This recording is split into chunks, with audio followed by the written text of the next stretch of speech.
Welcome back to the book of Esther. We are in a series called The Queen's Gambit, and today we come to Esther chapter 8. One of the unique characteristics of the book of Esther is the absence of God. In the Esther story, God's involvement is implicit rather than explicit. It is providential more than powerful, and it is intermittent rather than immediate. The fate of the Jewish people is at the center of the story, and here in chapter 8 we see that the involvement of Queen Esther and Mordecai is important to the survival of this people. There is a call to involvement that will rack the nerves of Esther as she needs to approach the king again.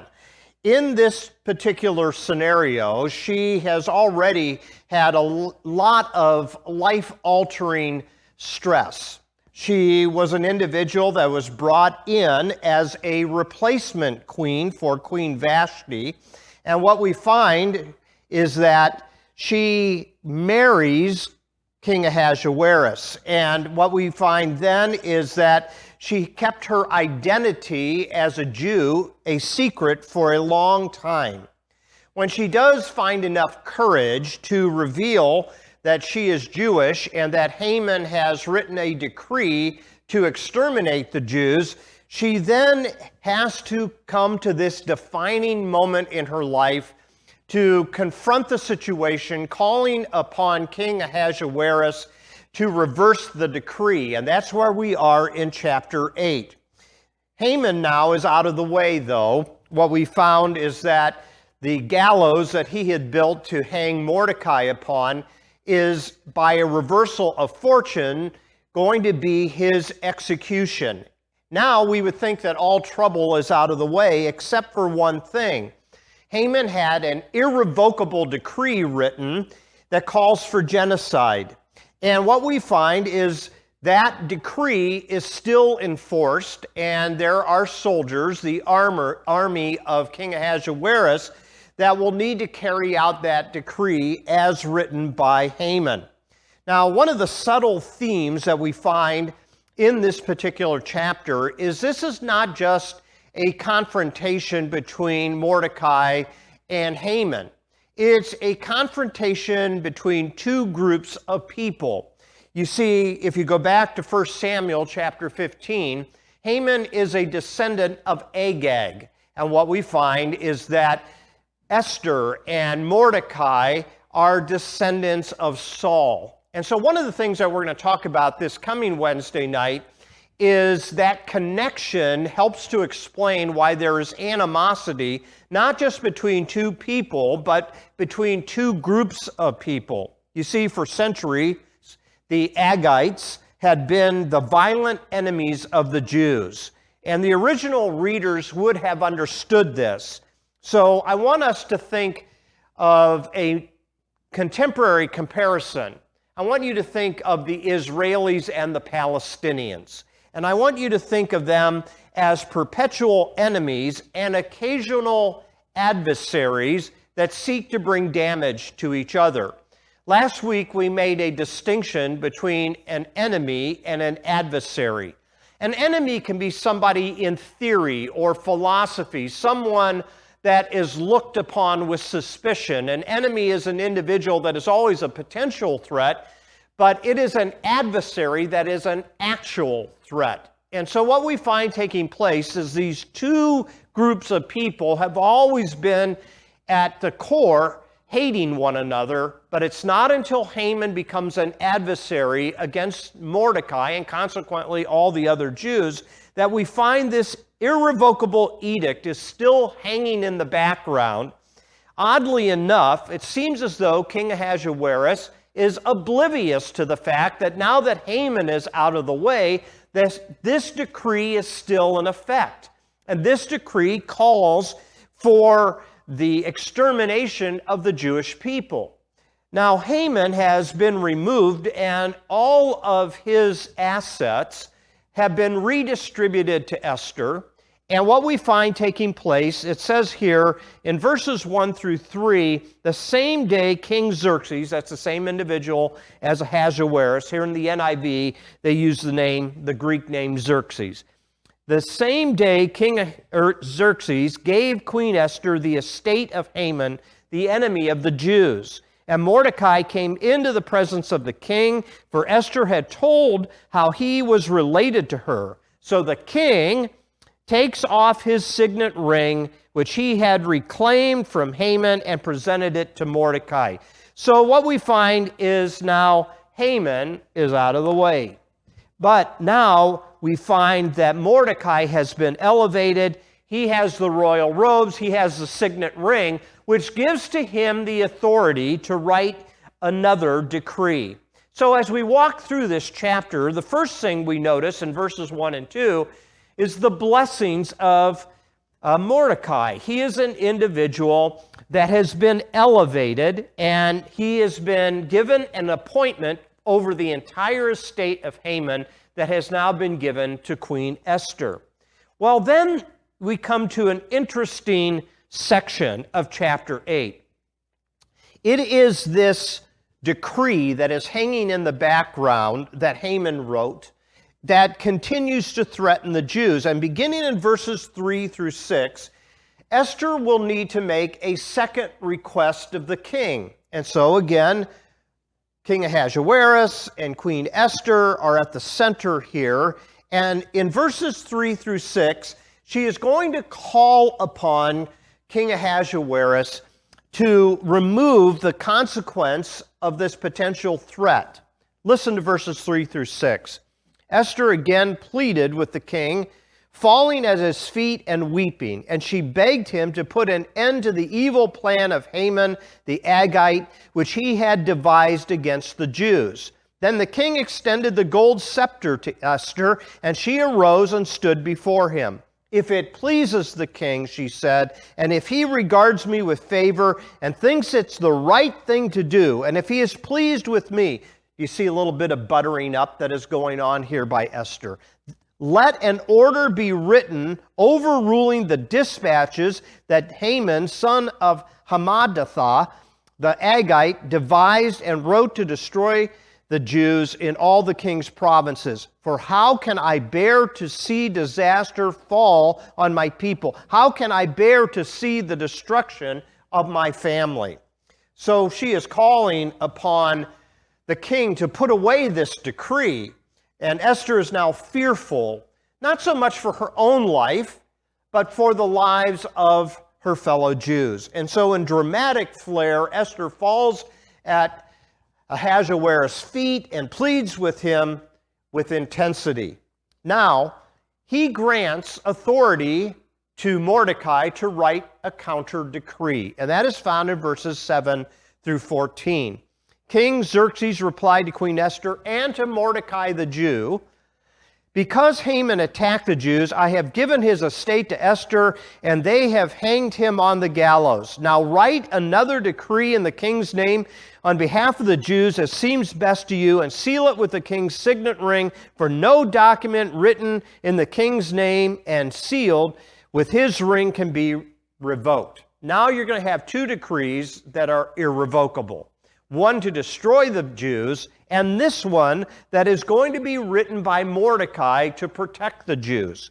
Verse 9, it goes on. At once the royal secretaries were summoned, and on the 23rd day of the third month, in the month of Sivan, they wrote out all of Mordecai's orders to the Jews and to the satraps, the governors, and nobles of the 127 provinces that we saw in chapter 1, stretching from India to Cush.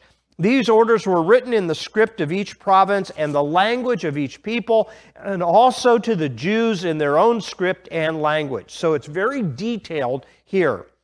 Mordecai wrote in the name of King Xerxes, sealed the dispatches with the king's signet ring, and sent them by mounted couriers who rode fast horses, especially bred for the king. So it is the Pony Express, carrying out this decree to all the provinces, and here's what the decree says. Verse 11, the king's edict granted the Jews in every city the right to assemble and protect themselves, to destroy, kill, and annihilate any armed force of any nationality or province that might attack them and their women and children, and to plunder the property of their enemies. And the day appointed for the Jews to do this in all the provinces of King Xerxes was the 13th day of the 12th month, the month of Adar. A copy of the text of the edict was to be issued as law in every province and made known to the people of every nationality, so that the Jews would be ready on that day to avenge themselves on their enemies. So it gives to them the right and the authority to defend themselves. I want you to keep that in the back of your mind. It's not until chapter 9 we're going to see a real problem that takes place with how they approach this decree. But in this counter decree, which mirrors the first one written by Haman, what we find is that a few months from the time of the writing of this decree, it enables the Jewish people not to be threatened by those that are going to carry out the decree of Haman. And it says that they are allowed to take the spoils of who they defeat. Now, the joy of this is overwhelming. In verses 15 and 16, at the end of the chapter, it says, Mordecai left the king's presence wearing royal garments of blue and white and a large crown of gold and purple of fine linen. So he is dressing the part. He is second in command. And then it says here, and the city of Susa held a joyous celebration for the Jews. It was a time of happiness and joy and gladness and honor. And in every province and in every city, wherever the edict of the king went, there was joy and gladness among the Jews, with feasting and celebrating, and many people of other nationalities became Jews because of the fear of the Jews had seized them.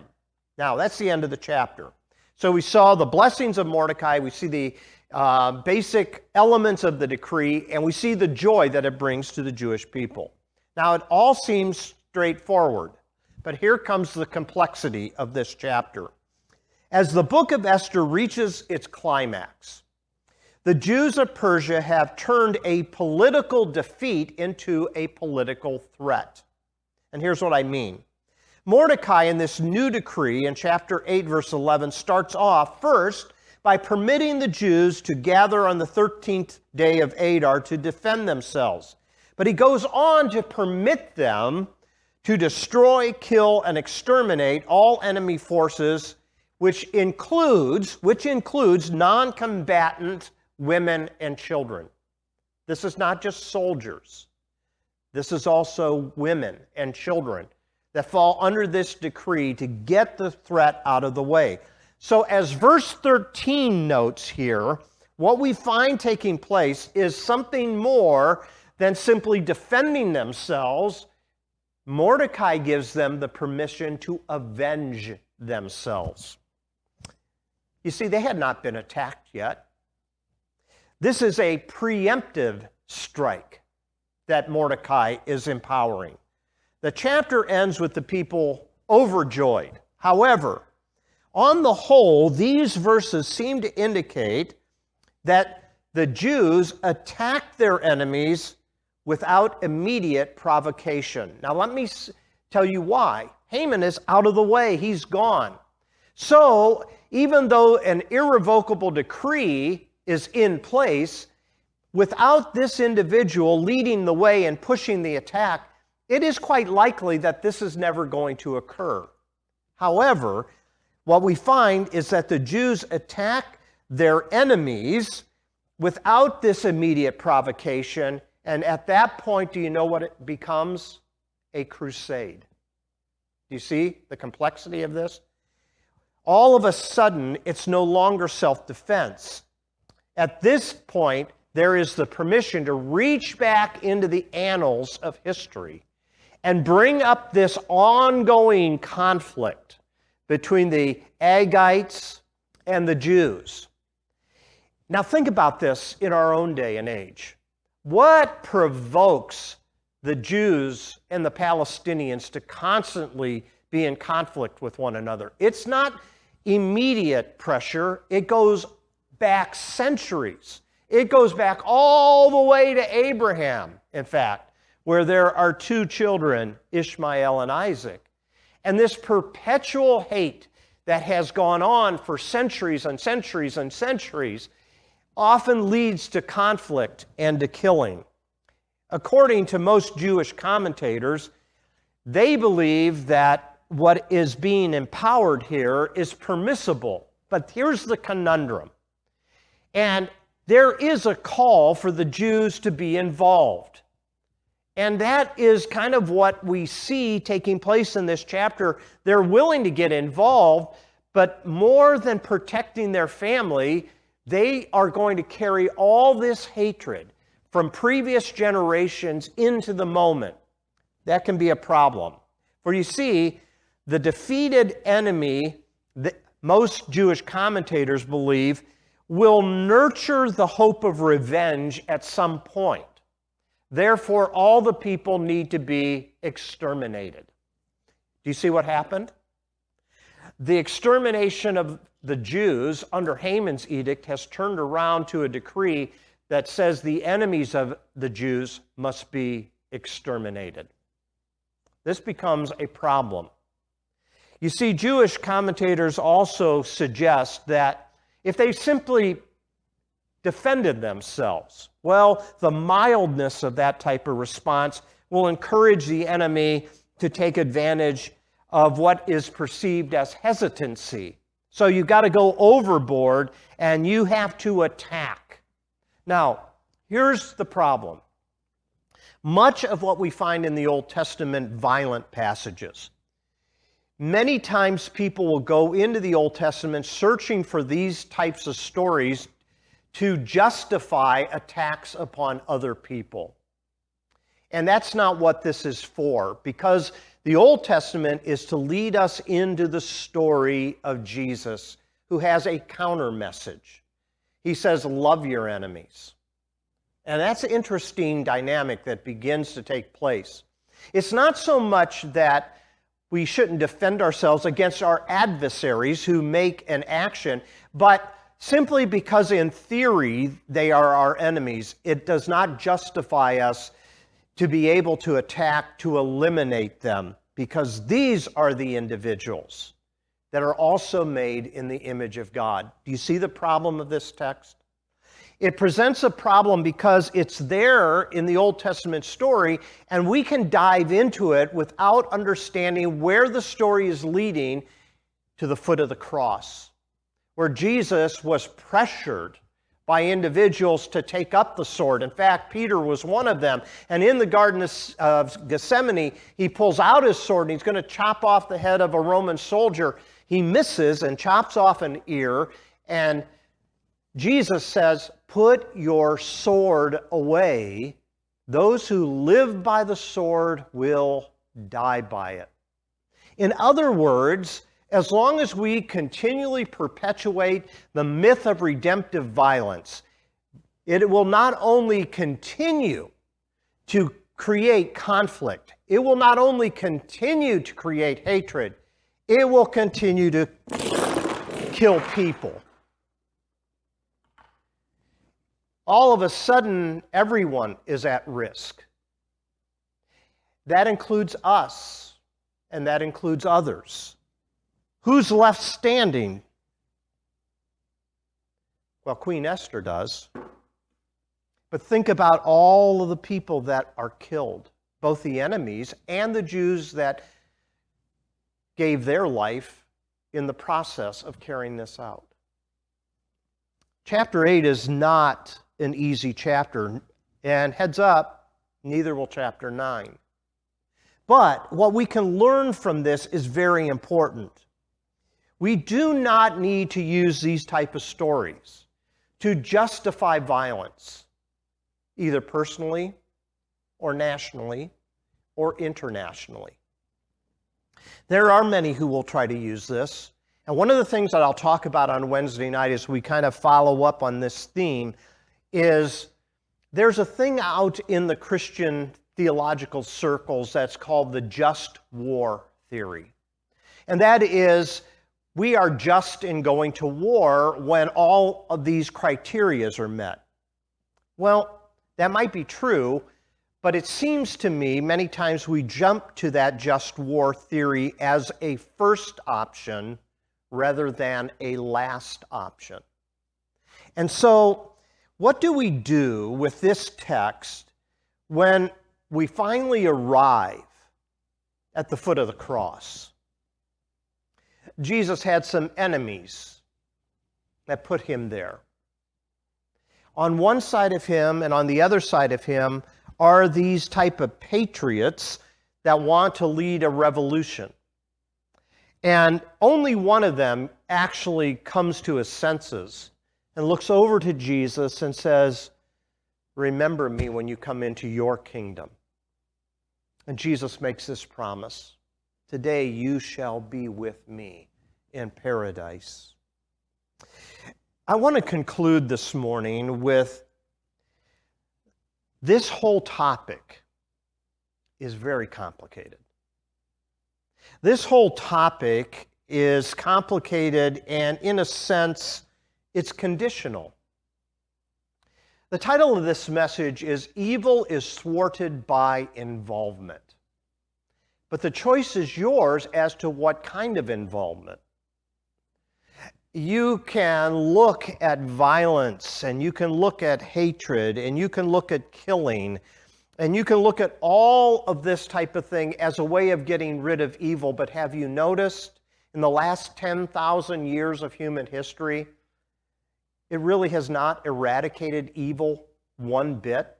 All it continues to do is foster continued hatred and continued conflict and continued war and continued casualties. Maybe the counterscript of this chapter is evil is thwarted by our involvement first by trying to understand the other side. Let me propose a theory for you. It seems to me that stories, for better or worse, form people. It forms who they are and what they are like. When dealing with conflict in the biblical narrative, we must first understand that it is a story that is driving that behavior. It's the story of 1 Samuel 15 that's driving this behavior between Haman and Mordecai. There are a lot of ugly things that have happened down through the course of humanity over the last 10,000 years, and there's always a story behind it. And if you look around, these stories drive behavior, personally as individuals and collectively as nations. The stories frame the way we see the world. It also frames the way that we see God. Stories precede behavior. These stories are sometimes subconscious, and it traps us in the framing of how we look at other people. It is stories that can destroy lives, and it is stories that can save lives as well. In the case of Haman and Mordecai, which started this whole thing, what if they went back into their stories, all the way back to the time of Saul and Agag? And what might have happened if these two men could get past the past? And what is it that might happen if they actually got to know one another? The difficulty of this chapter is knowing how it applies to us. But if we can look at just Haman and Mordecai, all of this was perpetuated by their personal conflict. Isn't that amazing? Mordecai passes by Haman and does not give to him the homage that he thinks he deserves. And so Haman says, "Hey, I'm going to kill this guy." And all of a sudden he says, "We're not only going to get rid of Mordecai, we're going to kill all the Jews because they're all just like him." The book of Esther is not meant to provide an ongoing model for how to handle human conflict. It's not. Rather, This book has two purposes. One, to explain the meaning of the Feast of Purim, why it came into existence. And secondly, to display the providential acts of God behind the scenes. We are called to involvement as human beings, but it does not mean that we are justified to hate or harm other people that are different than us. The words of Jesus come into play here when he tells us to love our enemies and to do good to those who seek to do us harm. Many people will think this is foolish thinking, that it's unrealistic, that the only way that you can create peace is by conflict. But there are other ways forward. Perhaps it is the way of peacemaking before we get to the place of hatred that's most important. And I believe that's what we all need to be involved in. What if Mordecai, what if Haman began to resolve their personal differences on a personal level rather than an international level? This might be a whole different story. Maybe in the wonderful words of John Lennon, just maybe we should give peace a chance. Jesus said, "Blessed are the peacemakers, for they shall be called the sons and the daughters of God." When Jesus came into the world, he did not proclaim a system that drives the animosity between people groups. He proclaimed the good news, which is a collection of stories that can change the heart and mind toward the other.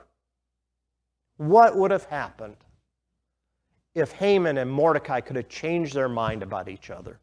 Would have saved a lot of lives. If you look at the story of Jesus and let that be your framing story,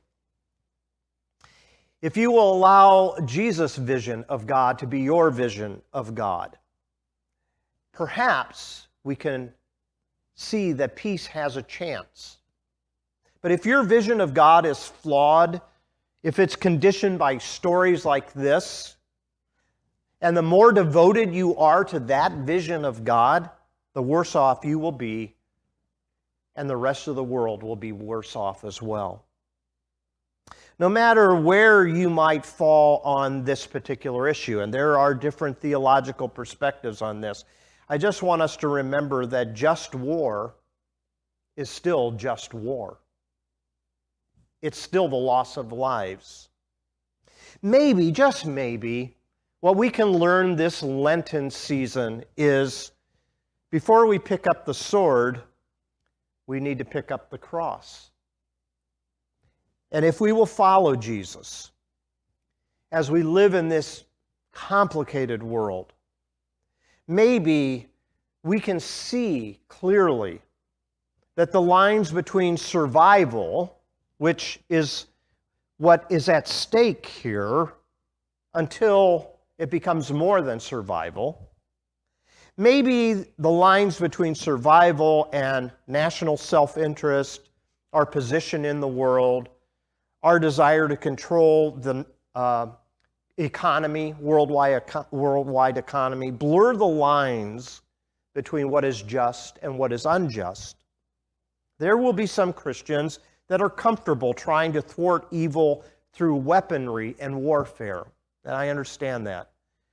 But there will be others that will try to follow the path of Jesus, who, like Jesus, when he's on the cross, said, "Father, forgive them, for they do not know what they're doing."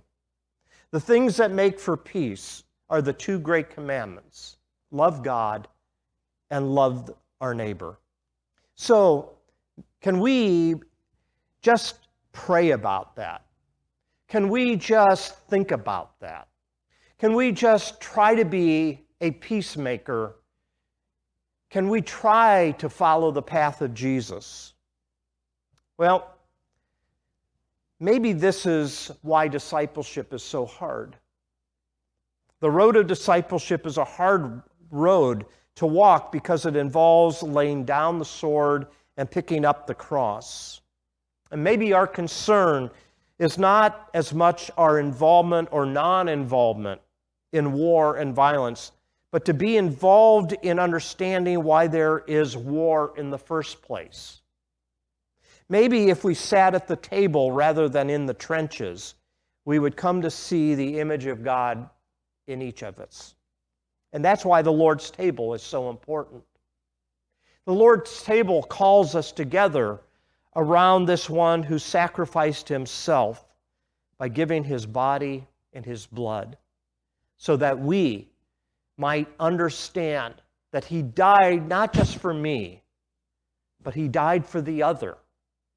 And maybe what we can understand is other people that are made in the image of God are just as important as myself.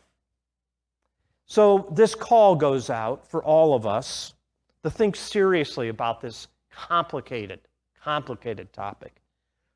And what we will see on Wednesday night is that we have to work through it. There's just things you got to work through, and then you've got to feel comfortable where you stand. But in the meantime, let's come to the table and let's recognize that Jesus gave his body and his blood for each of us. To lead us into this time, Jen is going to read for us a scripture passage and a prayer.